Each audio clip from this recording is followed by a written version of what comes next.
नमस्कार साथियों, मैं अंशुल द्विवेदी एक बार पुनः अपने चैनल एमपी एग्जाम के इस छोटे से परिवार में आप सभी का स्वागत, वंदन, अभिनंदन करता हूं। मैंने आप सभी को बताया था कि मैं एक सिलेक्टेड पर्सन्स का इंटरव्यू का मैंने एक पहल शुरू किया है, जिसमें आप लोगों के समझ, आप लोगों की स्क्रीन पे कुछ सिलेक्टेड व्यक्ति रहेंगे। वो व्यक्ति किसी भी में सरकारी जॉब में हो सकते हैं, एसएससी जीटी से सिलेक्टेड, बैंक से, रेलवे से, डिफेंस सेक्टर में, किसी से भी रिलेटेड, रेलवे से हो सकते हैं। ऐसे व्यक्तियों के मार्गदर्शन हमें प्राप्त होगा। वास्तव में उन्होंने कैसे तैयारी किया था, उनके तैयारी के दौरान उन्हें किन परिस्थितियों का सामना करना पड़ा था, डिमोटिवेशन से कैसे बचते थे, इत्यादि जो सारी चीजें हैं। आप सभी के मन में ये क्वेश्चन रहता है कि आपने जीके कहाँ से पढ़ा, आपने जीएस कहाँ से पढ़ा, क्योंकि पढ़ तो हम भी रहे हैं लेकिन हमारे नंबर पुष्टअप नहीं हो रहे हैं। मैथ कहाँ से पढ़ा, रीजनिंग कहाँ से पढ़ा। तो आज आपके सारे डाउट ये सब क्लियर होने वाले हैं। आप मेरी स्क्रीन पर देख रहे हैं अनिल भैया, इनका नाम है, जो एसएससी जीडी से सिलेक्टेड है।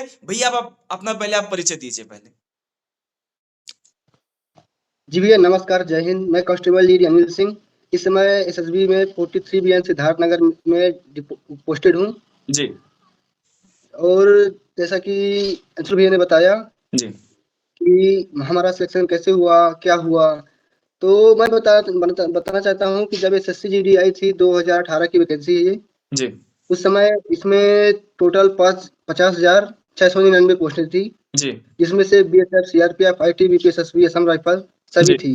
जी बाद में इसमें कुछ संशोधन हुआ, जिसके कारण 9,511 सीटें बढ़ी, जी जिसमें कुल मिलाकर हो गई 60,210 सीटें हो गई थी। जी जिसमें से इसका एग्जाम हुआ था अप्रोक्स 2019 में हुआ था। जी ये हुआ कुछ ऐसा कि बीच में कोरोना आ गया। जी एग्जाम के बाद इसको थोड़ा कुछ समय के लिए डिले कर दिया गया। जी काफी समय तक ये प्रोसेस में रहा। उसके बाद जब धीरे धीरे कोरोना का दौर खत्म हुआ, तो फिर इसकी प्रोसेस चालू हुई। जैसे ही प्रोसेस चालू हुई, फिर बाद में ज्वाइनिंग कराई गई। ज्वाइनिंग के दौरान सबसे पहले क्या हुआ कि जो बंदे रीमेडिकल के लिए थे, जी उनका रीमेडिकल हुआ।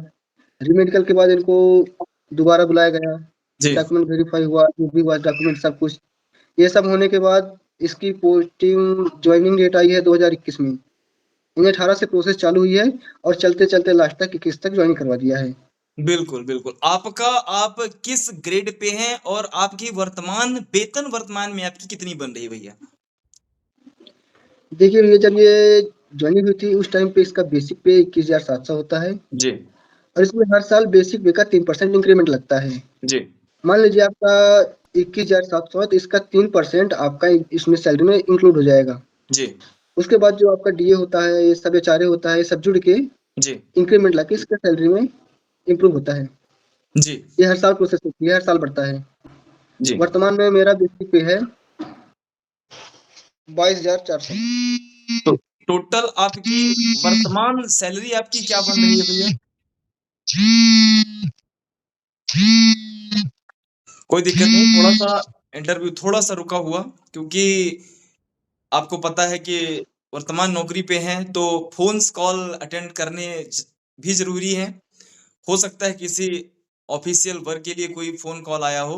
एक बार पुनः हमारे सामने जी अनिल भैया हैं। अनिल भैया, वर्तमान में आपकी, जैसी कि हम चर्चा कर रहे थे, वर्तमान में आपका बेसिक पे, टोटल सैलरी आपके अकाउंट में कितनी वर्तमान में आ रही है? अभी टोटल 40 के क्रॉस आ रही है।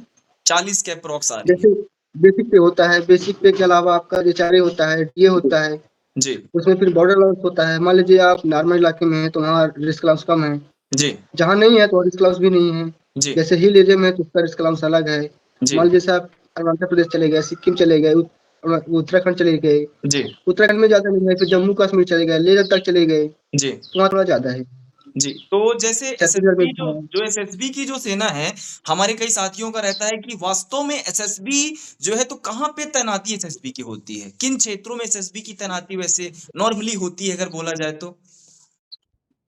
देखिए वैसे दरअसल देखा जाए एक्चुअली में तो एसएसबी दिया गया है नेपाल और भूटान बॉर्डर, जी लेकिन आवश्यकता के अनुसार ही इसको हर जगह भेजा जा सकता है। जी वैसे बॉर्डर गार्डिंग फोर्स है, इसको नेपाल भूटान मिला है। आपको उत्तराखंड से लेके आपका उत्तराखंड, फिर उत्तर प्रदेश, बिहार, सिक्किम, और ये अरुणाचल प्रदेश, जी असम, पश्चिम बंगाल, ये वाला इलाका ज़्यादातर आपको एसएसबी दिखती है, जी नेपाल भूटान बॉर्डर। लेकिन इसके अलावा भी आपको जम्मू कश्मीर में भी डिप्लॉय किया गया है, छत्तीसगढ़ में भी डिप्लॉय किया गया है, राजस्थान में भी डिप्लॉय किया गया है। जी बाकी आवश्यकता के अनुसार यहाँ वहाँ भेजते रहते हैं। जी। अब जी। हम थोड़ा सा आते हैं जिस लिए हम आप स्क्रीन पे आए हैं, हम लोग आपस में बातें कर रहे हैं, मेन मुद्दे की बात पे हम आते हैं। एसएससी जीडी का फॉर्म निकलता है, सभी लोग फॉर्म भरते हैं, काफी ज्यादा कैंडिडेट अप्लाई करते हैं। लोगों में हम थोड़ा सा ये चर्चा थोड़ा सा बाद में करेंगे कि आपने कैसे तैयारी किया। वीडियो पे जो मेरे साथी हैं, वीडियो अंत तक देखें, आपको बेहतरीन फायदा होने वाला। आप सबसे पहले ये चीज बताइए कि आपने जैसे पोस्ट का प्रेफरेंस होता है, जैसे सीजीडी है, कई जी। एग्जाम कई क्षेत्रों में वैकेंसी निकालती है। सीआईएसएफ होता है, बीएसएफ होता है, एसएसबी होता है, एनआईए जी। होता है, कई सारी असम राइफल्स होता है। तो आप सबसे जी। पहले पोस्ट का प्रेफरेंस जो लड़के भरते हैं, वो किस तरह से पोस्ट का प्रेफरेंस भरें, आपके अकॉर्डिंग क्या लगता है आपको? आप थोड़ा सा ये बताइए। देखिए, मेरा मानना ये है कि अगर बंदा पढ़ने वाला है तो उसके सबसे पहले एनआईए सेलेक्ट करना चाहिए। जी एनआईए एक खुफिया एजेंसी है जो गिनी-चुनी वैकेंसी आती हैं, जी ना के बराबर होती हैं। ऑल इंडिया में मुश्किल से 6-7 कभी 2-3 आती हैं। जी अगर आपकी तैयारी अच्छी है तो उस लेवल से भरना चाहिए। जी जैसे मैंने भरा था, सबसे पहले मैंने एनआईए डाला था, जी उसके बाद एसएसएफ डाला था, जी एसएसएफ के बाद मैं डाला था सीएसएफ, सीआईएसएफ के बाद एसएसबी डाला था, एसएसबी के बाद आईटीबीपी, जी आईटीबीपी के बाद डाला था मैं असम राइफल्स, जी असम राइफल्स के बाद थी बीएसएफ, बीएसएफ के बाद सीआरपीएफ। जी मैं सीआरपीएफ लास्ट में डाला, इसका मतलब ये नहीं सीआरपीएफ सही नहीं है, सभी जो फोर्स मेंबर हैं सभी सही है, सभी एक्यूरेट है। बस ये है कि किसी में ड्यूटी कम है, किसी में जी ज़्यादा है, जी किसी में मेंटली प्रेशर है, किसी में फिजिकली है, जी ये होता है। जी, बहुत बढ़िया। मतलब बाकी ये जगह के पोस्ट। हिसाब जी जी जी बताइए। बाकी जगह के हिसाब से जैसे मान लीजिए कोई चाहता है कि मैं थोड़ा मेंटली स्ट्रांग हूँ, जी थोड़ा और आगे जाना चाहता हूँ, तो जी उसके लिए ज़्यादा सही रहता है कि मेंटली वाले इलाके में जाए, ज़्यादा सही रहेगा। स्वाभाविक सी बात है, हार्ड तो हर जगह है, ड्यूटी करना है, कहीं भी जाएँगे ड्यूटी करना पड़ेगा। जी लेकिन जहाँ तक हो सके आपको अपना हुनर दिखाने का मौका मिलता है, जी ये होता है। बिल्कुल। जी। तो ये पोस्ट का सही एक प्रेफ़रेंस जो आपने बताया कि अगर नौकरी अगर लेना है तो डिपार्टमेंट सारे अच्छे हैं, अर्धसैनिक बल सारे अच्छे हैं। वो आपकी जी। काबिलियत पर निर्भर करता है कि आप किस प्रकार का नंबर गेन करके कौन-सी पोस्ट आप जी। अपने लिए सुनिश्चित करते हैं। हाँ, और फिर ये क्या है कि पोस्ट प्रेफ़रेंस चुनने का मतलब रीज़न ये भी था कि सीआरपीएफ एक लंबी पोस्ट है, जी, लंबी फ़ोर्स है, जी, उसमें बहुत ज़्यादा वैकेंसी है और मेंबर भी काफ़ी ज़्यादा है उसमें, जी, तो प्रमोशन के चांस रहते हैं, बहुत कम रहते हैं। जी, 15 साल में कभी हुआ भी, नहीं हुआ भी। कांस्टेबल में हम भर्ती होते हैं, अगर एलडीसी देते हैं, जी, तो मान लीजिए एसआई में जाते हैं, जी, अगर एलडीसी देने का मौका मिला तो। जी, और इतनी ज़्यादा भीड़ होने के कारण जल्दी होता भी नहीं है, जी, क्योंकि सबसे पहले सीनियरों को सीनियरिटी दी जाती है, जी, जी, पहले उनका नंबर आता है। जी, फिर जितनी छोटी फ़ोर्स होगी उसमें प्रमोशन उतना फ़ास्ट होगा, जी, क्योंकि जब बल संख्या कम होगी, तो बढ़ने के चांस ज़्यादा रहते हैं। जी, बिल्कुल। इस हिसाब से भी थोड़ा अप्लाई किया था। ठीक है, अनिल भैया, अब हम आते हैं अपने मुद्दे की बात पे कि आपने वास्तव में तैयारी किस हिसाब से किया था? आपने आपकी तैयारी करने का तरीका क्या था? जीके, जीएस की तैयारी आपने कहाँ से किया? मैथ रीजनिंग की तैयारी आपने कहाँ से किया? आपने किन बुक्स को पढ़ा? क्या आपने सेल्फ नोट बनाया? आप एक-एक करके हमारे सारे डाउट्स आप क्लियर कर दीजिए, प्लीज़। सबसे पहले आप जीके, जीएस के बारे में बताइए कि आपने इसकी तैयारी आपने वास्तव में कहाँ से किया था? किन सोर्सों का आपने प्रयोग किया था? देखिए, जीके जीएस तो मान लीजिए एक ऐसा चैप्टर है जो अथाह है, जितना पढ़ें उतना कम है। जी, लेकिन अगर जिस चीज़ की आप तैयारी कर रहे हैं, जी, अगर उसका सिलेबस के आधार पर करेंगे तो ज़्यादा सही रहेगा। जी। बात रही तैयारी की, तो हो सकता है कि आपको शॉर्ट डाटा तो मान लीजिए ठीक है, जी, कम टाइम में मैनेज करने के लिए ठीक रहता है। बिल्कुल। लेकिन अगर आप चाहते हैं कि हमें जॉब चाहिए ही चाहिए, तो उसके लिए बोले तो ठोस नोट्स होना ज़रूरी है। मान लीजिए ये कह सकते हैं कि जैसे कोई डिटेल है, एग्ज़ाम्पल के तौर पर कोई बुक ले रहे हैं, जी, तो कोई एक शोधकर्ता बुक मतलब कहना चाहे तो समझ रहा हूँ मैं, क्या बोल मतलब सकते पेपर हैं? का लेवल समझे और पेपर का लेवल समझ के जो इम्पोर्टेंट है, जो फैक्ट पूछे जाते हैं, उन फैक्ट्स की एक स्पेशल आप खुद नोट्स बनाएँ। आपके कहने का ये तरीका है। नोट्स तो ठीक है, मान लीजिए जैसे मार्केट में कई-कई तरह की बुक्स आती हैं। जी, उसमें से एक जैसे आप एमपी की पढ़ते हैं, तो एमपी की एक अलग आएगी। जी, ऑल इंडिया की पढ़ते हैं, तो ऑल इंडिया में अलग-अलग आती हैं। जी, तो जैसे जैसे एग्ज़ाम्पल के तौर पर आप जीके उठा रहे हैं, जी, जीके में भी कई पार्ट होते हैं, जी, इतिहास है, भूगोल है, जी, राजनीति है, ये सब जी, आता है। जी, लेकिन इनमें से सबसे ज़्यादा वेटेज जो रहता है, करंट का रहता है। करंट में से सबसे ज़्यादा खेल आता है। खेल आता है समथिंग 2-3 नंबर तो आते ही आते हैं। जी, कोई भी चीज़ उठा के देख लीजिए आप, साइंस का भी वेटेज रहता है जी, और जहाँ तक रहे नोट्स सबसे बेटर रहेगा बनाना। जी, ये भी तैयारी धीरे-धीरे शुरू होती है, एकदम से तो कर नहीं सकते, भार बढ़ जाता है। जी। तो क्या जीके और जीएस के लिए क्या ऐसा हम बोल सकते हैं कि अगर आपने लूसेंट की बुक अगर कवर कर लिया है या फिर उसके लिए एनसीईआरटी भी देखना ज़रूरी है भैया? कैसा क्या आपका अनुभव क्या कहता है? देखिए लूसेंट अगर आप क्लियर कर लेते हैं पूरा एक तरफ से तो अप्रॉक्स आपका 60 से 65% तो क्लियर होता है जीके। बिल्कुल, बिल्कुल। आपको मान लीजिए अगर 20 नंबर है, अगर आपका पूरा जीके लूसेंट क्लियर है, जी, तो इसमें कोई संदेह नहीं कि आप 15-16 नंबर आराम से ला सकते हैं। जी, रही बात करंट की, अगर करंट सबसे बेस्ट तो मैं मानता हूँ, मैं तो अभी तक स्पीडी से ही पढ़ा हूँ। जी, जो स्पीडी करंट आती है ईयरली, जी, वो सबसे बेस्ट रहती है। वन लाइन फैक्टर भी रहती है, सटीक डाटा रहता है। और रही बात जीके की, तो जीके के लिए आप कोई भी नोट्स ले सकते हैं, लेकिन जो भी पढ़ें पूरा एक तरफ से पढ़ें, छोड़ें नहीं। ये नहीं कि मतलब अभी इतना पढ़ लेते हैं, फिर छोड़ देते हैं, फिर पढ़ेंगे, फिर छोड़ देंगे। बिल्कुल, बिल्कुल। मतलब जो जीके जीएस की तैयारी थी आपकी वो बेहतरीन तरीके से आपने जीके जीएस की तैयारी किया था तभी आप कितने अच्छे नंबर उसमें आपने गेन कर पाया था। अब मैथ्स का क्या तरीका था? आपने मैथ्स कहाँ से पढ़ा? मैथ्स पढ़ने के लिए मैथ का तो अपने यही है। जी, दरअसल मैं क्या था, जब मैं कॉलेज जाता था, जी, उस टाइम पे फ्रेंड्स लोग मिले, उन्होंने बताया, उनसे कोचिंग के बारे में पूछा। जी, उन्होंने सजेशन किया, फिर मैं कोचिंग जॉइन किया। कोचिंग से मुझे पता चला कि मैथ कैसे पढ़ना है, क्या पढ़ना है। थोड़ा जी, बहुत वहाँ से भी गाइडलाइन मिली। जी, फिर मैथ के लिए मैं देखा कि आर.एस. अग्रवाल की सबसे बेस्ट किताब थी। जी, आती बहुत सारी हैं, जी, लेकिन आपके ऊपर है कितना पढ़ना चाहते हैं। जी, अगर उस किताब को एक तरफ से पढ़ लिया जाए तो मोटा-मोटा आप लगभग 25 में 24 23-24 आराम से ला सकते हैं। बिल्कुल, बिल्कुल, जी। जी, क्योंकि आजकल संख्यात्मक एक तो जी, आपको जैसा कि संख्या पता है कि हाँ, सोशल मीडिया का थोड़ा-सा है ना क्रेज़ ज़्यादा है, तो सोशल मीडिया में लोग ऑफ़लाइन कोचिंग ना जॉइन करके सोशल मीडिया के ज़रिए यूट्यूब के थ्रू पढ़ाई करना बेस्ट समझते हैं। क्या आपने भी ऐसा किया था? और यदि आपने ऐसा किया था, तो आपने किन टीचर को ऐसा कौन-सा चैनल है, किनको आपने फ़ॉलो किया था? आपको मतलब ऐसी कौन-सी बिल्कुल, क्लास बिल्कुल। थी, कौन-से सर की कि आपको समझ में आती थी या आप लोगों को उनकी क्लास लेने के लिए आप गाइड करेंगे? ऐसे कौन-सा कुछ इसके बारे में बताइए थोड़ा-सा? बिल्कुल, बिल्कुल। यूट्यूब में एक से बढ़ के एक टीचर हैं, सभी हैं। मैंने देखा ज़्यादातर मैंने ऑफ़लाइन ही क्लास ली है। जी, गुरुजी से ही पढ़ा है, जो हमारे जी, गुरुजी थे। जी, स्टार्टिंग में अग्निहोत्री उस्ताद जी थे, जी, अग्निहोत्री सर से, वो पढ़ाए हैं। जी, उसके बाद विनय सर पढ़ाए हैं, जी, मैथ में, जो क्लास में ही पढ़ाते थे। जी, बाकी यूट्यूब में देखा हूँ, बहुत कम ही देखा हूँ। जी, यूट्यूब में एक से बढ़ के क्लास है, एन अकेडमी में देखा हूँ, वहाँ भी बहुत बढ़िया पढ़ाते हैं। जी। जी, जी। बिल्कुल, बिल्कुल। तो मैथ के लिए मतलब आर.एस. अग्रवाल की बुक को आपने काफ़ी ज़्यादा उसी का रिवीज़न कई बार किया था। हाँ, मैं उसी से पढ़ा हूँ। ए जी, टू जेड पढ़ा उसी से पढ़ा हूँ। जी। और रीज़निंग के लिए क्या तरीका था भैया? रीज़निंग के लिए आपने कौन-सी बुक, किस सोर्स का आपने उपयोग किया था? रीज़निंग तो मेरे पास अरिहंत से पढ़ा हूँ, लुसेंट से भी पढ़ा हूँ, लेकिन बेटर अरिहंत लगी है। जी। सोर्स उसमें सटीक था। जी, बिल्कुल, तो जैसे आपने एसएससी जीडी का कितना अटेम्प्ट आपने दिया था? किस अटेम्प्ट में आपका सिलेक्शन हुआ था ये एसएससी जीडी में? एसएससी जीडी का मेरा सेकंड अटेम्प्ट है। फर्स्ट अटेम्प्ट में पहले फिजिकल था, जिसमें फिजिकल में चेस्ट से बाहर हो गया था, मेरा फिजिकल थोड़ा कम था।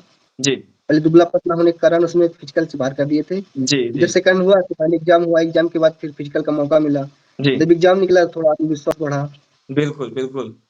तो एग्ज़ाम की टेंशन खत्म हो गई, जी, फिर फिजिकल किया। जी। जी। तो और ये चीज़ सबसे बड़ी चीज़ एक ये बताइए कि तैयारी के दौरान आपने एसएससी जीडी का एग्ज़ाम दिया, उसके पहले भी आपने कई एग्ज़ाम दिए होंगे, वन डे एग्ज़ाम आपने दिए होंगे, उसमें ज़रूरी हाँ नहीं जी, कि अब सफलता आपको पहले एग्ज़ाम में ही मिली हो। तो उन एग्ज़ामों में फेल होना, किस प्रकार का आपका अनुभव रहा उनमें और उनसे आपको क्या सीख मिली? आपने अपने आप को किस प्रकार से मोटिवेट किया, दोबारा से तैयारी करने के लिए? देखिए मैं तैयारी कर रहा हूँ 2016 लास्ट से कर रहा हूँ, जी, समथिंग समथिंग सितंबर-अक्टूबर से। जी, तो जब से जितने भी एग्ज़ाम आए हैं, मैंने सभी एग्ज़ाम दिए हैं। जी, एएसआई का भी दिया है, एमपीएसआई का, एमपी कांस्टेबल का भी दिया था, पटवारी का भी दिया था। जी, कई बार एग्ज़ाम देके आते हैं, उम्मीद होती है कि हाँ, अब निकलेगा, अब निकलेगा। जी, निराशा कई बार हाथ लगी है, जी, एक निकला भी, लेकिन कई बार होता है कि वेटिंग लिस्ट में होता है, बिल्कुल, बिल्कुल। फिर बाद में चयन नहीं हुआ। जी, निराशाएँ बहुत होती हैं, कुछ बैक सपोर्ट था, घर से भी थोड़ा सपोर्ट था। जी, घर वाले बोलते रहे कि तैयारी करते रहना है, हार नहीं मानना है। जी, भैया थे, पापा थे, अंकल जी थे, सभी जी, का बराबर सहयोग था। जी, दोस्त जी, लोग भी थे, उनका भी सहयोग था। जी, सभी लोगों ने ग्रुप स्टडी किया। कोचिंग जी, करने के बाद फिर जब बंद कर दिए, फिर लाइब्रेरी जाते थे। जी, लाइब्रेरी में बैठते, तैयारी करते, फिर जी, चले जाते। क्योंकि घर में पढ़ाई करना ठीक है, हो जाती है, लेकिन वो माहौल नहीं बन पाता। जी, लाइब्रेरी जॉइन करने से एक जैसे हो जाते हैं, तो तैयारी हो जाती है ठीक से। जी। जी। आप एक मैंने आपके बारे में सुना है कि आप एक मध्यम वर्गीय परिवार के आप बेटे थे।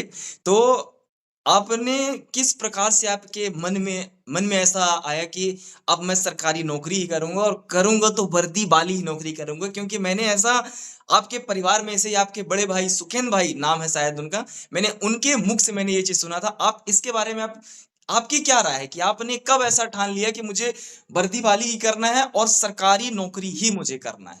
आपको कब ऐसा लगा? जब मैं 12th क्लास में था, भैया जी लोग जाते थे तैयारी करने, गाँव जी, के भी थे जी, सभी, भैया लोग, अंकल लोग सभी जाते थे। जी, तो वो लोग जाते थे, निराशा होके आ जाते थे। काफ़ी लोगों का हुआ भी सिलेक्शन, जी, गाँव से भी हैं, जी, 3 लोग गाँव से हैं। जी। तो होता ये है कि जब वहाँ से वर्दी में आते थे, तो देखने में बहुत अच्छा लगता था, फ़ील होता था कि बॉर्डर में हैं, देश की सेवा कर रहे हैं। बिल्कुल, तो बिल्कुल। उससे थोड़ा जुनून होता है, जी, देख के बहुत अच्छा लगता था।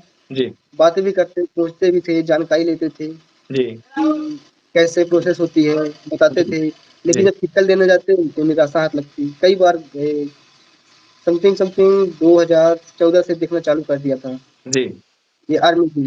लेकिन उसमें कभी पेट से बाहर हो जाता, सीना कम था। बिल्कुल, बताया था जैसा कि मैं बहुत दुबला-पतला था। बिल्कुल, बिल्कुल, हाइट तो थी, लेकिन दुबला-पतला होना, कभी वज़न से बाहर, कभी सीना से बाहर, कभी रनिंग से बाहर। बिल्कुल। ऐसे चलता रहा, चलता रहा। फिर लास्ट में एक समय ऐसा आया कि आर्मी की डेट निकल गई, ओवर एज हो गए।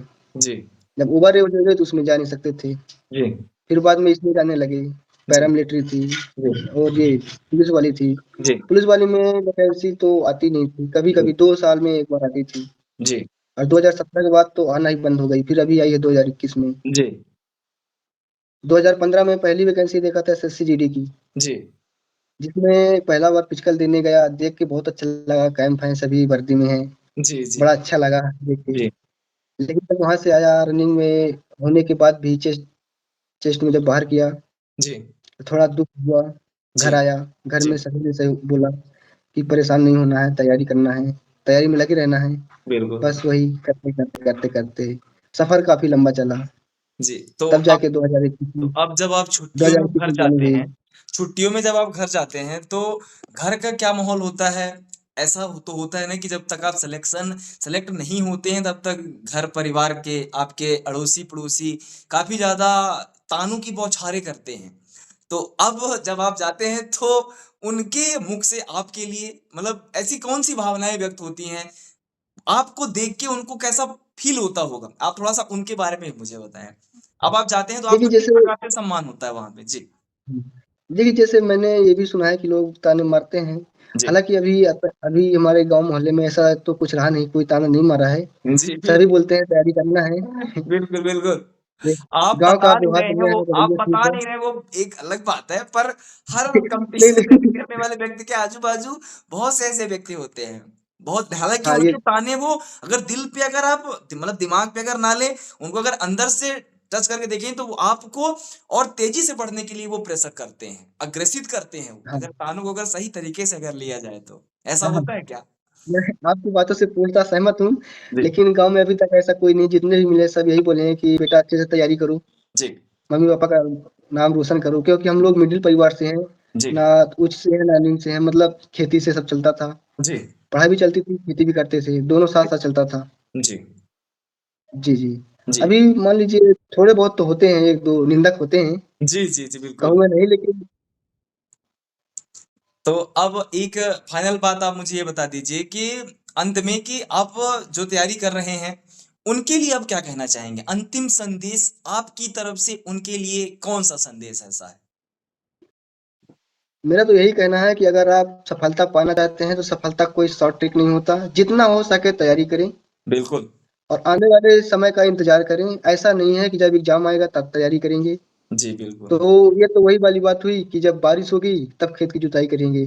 सही है, तो फिर फसल कैसे तैयार हो पाएगी? सही यही हो बोल जाता है। इसके लिए पहले से तैयार रहना पड़ेगा जी, और जितना हो सके अपने आप को मेंटली और फिज़िकली फिट रखें, क्योंकि बिल्कुल। समय ज़्यादा मिलता नहीं है। मान लीजिए जी, कभी-कभी होता है कि वैकेंसी आने के बाद 2 महीने, 3 महीने मिलता है। जी, कभी-कभी 1 महीने के अंदर ही एग्ज़ाम ले लेता है। जी, तो 1-2 महीने में तो रिवीज़न में ही टाइम निकल जाता है। जी, जी, बिल्कुल। जी। अब एक अंतिम क्वेश्चन जो हमें शायद हम छोड़ दिया हम लोगों ने कि आपकी तैयारी के दौरान या किसी भी व्यक्ति की तैयारी के दौरान मॉक टेस्ट का जी। क्या रोल रहता है? जो मॉक टेस्ट होता है उसका क्या रोल रहता है? उसकी क्या अहमियत है सिलेक्शन में? इसके बारे में थोड़ा-सा बता दें आप। मॉक टेस्ट देखिए आपका टाइम मैनेजमेंट करता है। जैसे मान लीजिए आप एग्ज़ाम देने जाते हैं, जी, 1 घंटे का पेपर है, 100 क्वेश्चन हैं। जी, अगर पहली बार एग्ज़ाम में बैठेंगे तो टाइम का उतना अनुभव होता नहीं है। आप बिल्कुल, लगाते जाते हैं। एक समय ऐसा आता है कि टाइम पूरा हो जाता है और आप अटेंड नहीं कर पाते हैं। बिल्कुल, मॉक बिल्कुल, टेस्ट लगाने से टाइम का पता चलता है कि हमें कितना स्पीड से काम करना है और कितना एक्यूरेसी के साथ करना है। बिल्कुल, जो बनता है आपको करना है, जो समझ में नहीं आता, तुरंत आगे बढ़ जाना, उसमें सोच-विचार नहीं करना। लास्ट में टाइम बचेगा तो आप लौट के उसको देख सकते हैं। बिल्कुल, इसमें ये होता है। और मॉक टेस्ट से अपने आप की अंदर की काबिलियत पता चलती है कि बिल्कुल, अगर हम यहाँ 100 में से 60 अटेंड करते हैं तो एग्ज़ाम में तो 50 कर ही लेंगे। बिल्कुल, बिल्कुल। जितना अच्छा आपका यहाँ बैकअप होगा, मॉक टेस्ट में उतना ज़्यादा सही रहता है। बिल्कुल। मतलब एक जी। आपका बोलने का और मेरे भी बोलने का सीधा-सा तात्पर्य ये है कि आप मॉक टेस्ट दें। मॉक टेस्ट से सबसे पहला तो टाइम मैनेजमेंट करना आप सीखते हैं। क्वेश्चन को कितने जी। मिनट, कितने सेकंड में सॉल्व करना है और सबसे मेनली ये है कि आप मॉक टेस्ट देने के बाद उसका एनालिसिस ज़रूर करें। नंबर कितने आए वो एक बात की बात है, लेकिन एनालिसिस करना काफ़ी ज़्यादा महत्वपूर्ण है। कितना सही, कितना गलत, कहाँ गई सही थी, कहाँ गलत थी। और बिल्कुल, सबसे बड़ी बिल्कुल। बात क्या होता है कि कभी भी जी, एग्ज़ाम देने जाएँ, जी, तो एकाग्र मन से दें, टेंशन में जी, बिल्कुल ना दें। जी, दरअसल होता क्या है कि जल्दी-जल्दी में हमसे बनते हुए क्वेश्चन भी गलत हो जाते हैं। जी, जी, बाद में पता चलता है कि मुझसे बन रहा था, मैं ही गलत करके आ गया बिल्कुल। या फिर छोड़ के आ गया। जी, बिल्कुल, कभी-कभी होता है कि हम स्क्रीन में देखते हैं कि क्वेश्चन आ रहा है, बिल्कुल, दिमाग में भी आता है कि इसका आंसर ये होगा, लेकिन बिल्कुल। समझ में नहीं आता सॉल्व कैसे करें। बिल्कुल, ये बहुत-बहुत होता है। धन्यवाद। बहुत-बहुत धन्यवाद आपका अनिल भैया, आपने हमें अपना इतना कीमती समय दिया। मेरी तरफ आपका भी से, बहुत धन्यवाद, आपने हमें हमारी पूरी इस लायक टीम की समझा। तरफ से, इस छोटे से एमपी एग्ज़ाम के परिवार की तरफ से काफ़ी बहुत-बहुत धन्यवाद और आपका ये वीडियो लोगों को काफ़ी ज़्यादा पसंद आएगा, ऐसी मैं लोगों से उम्मीद करता हूँ। और आपको धन्यवाद, आपके लिए मैं मैं भी। भगवान से मैं प्रार्थना करता हूँ कि आपका जो और भी लक्ष्य है, ऊँचाई की ओर आप बढ़ना चाहते हैं, वो आपको ज़रूर प्राप्त हो। ऐसी मैं पूरी अपने एमपी एग्ज़ाम परिवार की तरफ से आपको हार्दिक-हार्दिक शुभकामनाएँ देता हूँ भैया। धन्यवाद भैया। जय हिंद।